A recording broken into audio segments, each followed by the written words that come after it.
Good day, everyone. My name is Betty Freya Era, studying at Saramati State University main campus, taking up the course of Bachelor of Elementary Education. And today, I'll be discussing the topic of Merill's Principle of Instruction. Dr. David Merill is the person behind Merill Design. Design instruction provides opportunities for learners to use new knowledge or skills by applying it to a task or a problem. Another focus of design is that students reflect on and discuss what they have learned in order to revise, fantasize, recombine, and modify new knowledge or skills. The figure shown illustrates Dr. Merill's 5 principles that facilitates learning, which follows engagement in real-world problems, activation of pure experience, demonstration of new skills, application of skills, and integration of these skills into real-world activities. And now, let's us talk about these principles in a more deeper manner. Shown in this figure is another illustration of Dr. Merill's principle of instruction. It's an inverted triangle, which basically means that the process starts with a bigger path following the 5 steps. So the first principle is the problem-centered. Problem-centered is promoted when learners are engaged in solving real-world problems. Problem-centered learning supports constructivist theories. Learners construct their own understanding. Constructivist theories building on their previous knowledge and experience. Also, learning is best when there is a series of problems to solve and when teaching is gradually withdrawn for each succeeding problem in the problem-centered stage. Also, problems should be authentic, real-world, and if possible, personal, showing learners a task or problem they will be able to solve. Problems may include stimulation or situations that provide learners with contextualized authentic learning experiences, allowing them to draw on existing knowledge to understand the problem. During this process, learners develop a deeper understanding of a key concept while strengthening problem-solving skills, such as analytical thinking, initiative, and creativity. Take note that some of the problems that students must learn to solve are very complex. A single problem isn't good enough to master a complex problem. Students must first start with a less complex problem. Learning is best when there is a progression of problems to solve and when their problems start easy and then get harder and harder. So there are 3 phases of problem-centered learning. First is a show task, second is task level, and third is problem progression. In show task, provide a work example of the task that learners will complete. In a task level, ensure learners are engaged at the problem and task level, as well as the operation or action level. In problem progression, begin with the basic problem, then build the complexity to scaffold learning. The second principle in Merill's design is activation, wherein learning is promoted when existing knowledge is activated. As a foundation for new knowledge, this activity can be used to help direct students to the yet-to-be-learned new material and thus result in more efficient instruction. Here are the things that you need to consider in activation stage. Identify where the learners are at before introducing new content to help them link and meld the old with the new, revise, and activate. So scaffolding, provide relevant experiences. If learners don't have relevant experiences, provide them to ensure that they have a basic understanding of the topic before introducing complex concepts. Next, let learners recall, relate, describe, or apply knowledge from relevant experiences that can be used as a new foundation for the new knowledge. In Principle 2, which is activation, there are 3 phases. First, previous experience. Second, new experience. And third is structure. In previous experience, tap into learners' existing knowledge and experience. In new experience, ensure tasks are engaging, interesting, and authentic. And lastly, which is structure, begin with a basic problem, then build the complexity to scaffold learning.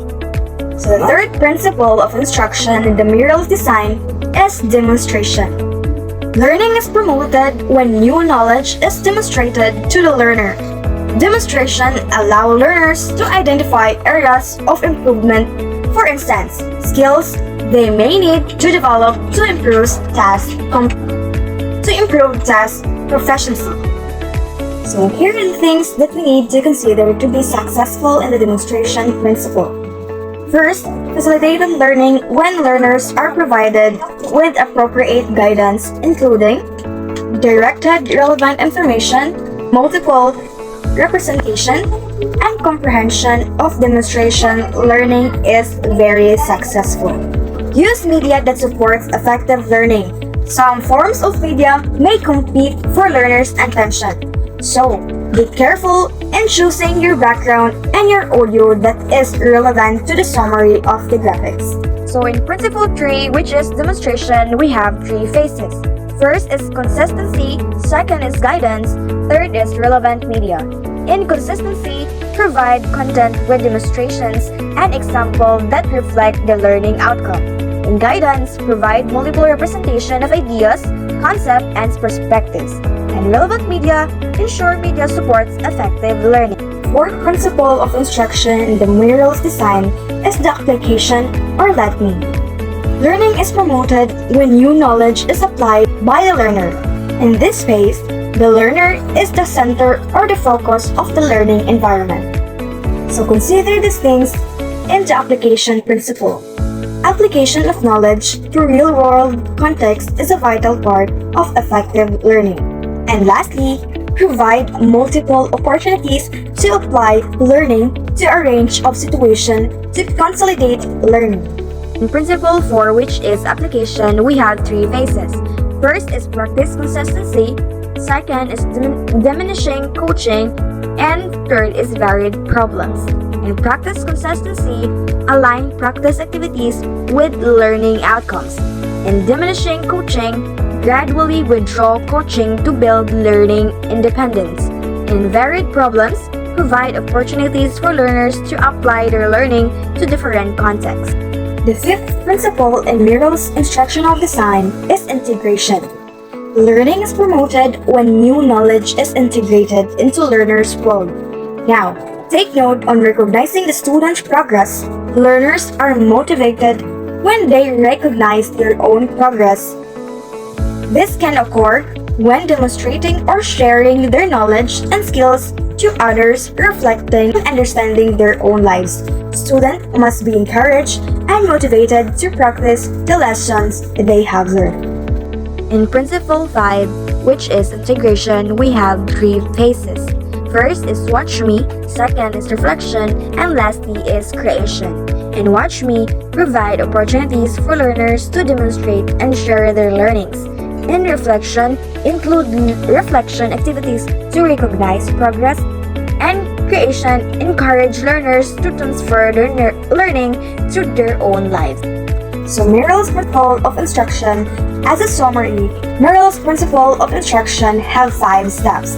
A problem-centered learning is promoted when learners acquire knowledge and skill in the context or real-world problems or tasks. In activation, learning is promoted when learners recall or apply existing knowledge and skills as a foundation for new skills. In demonstration, learning is promoted when learners observe a demonstration of the knowledge and skills to be learned.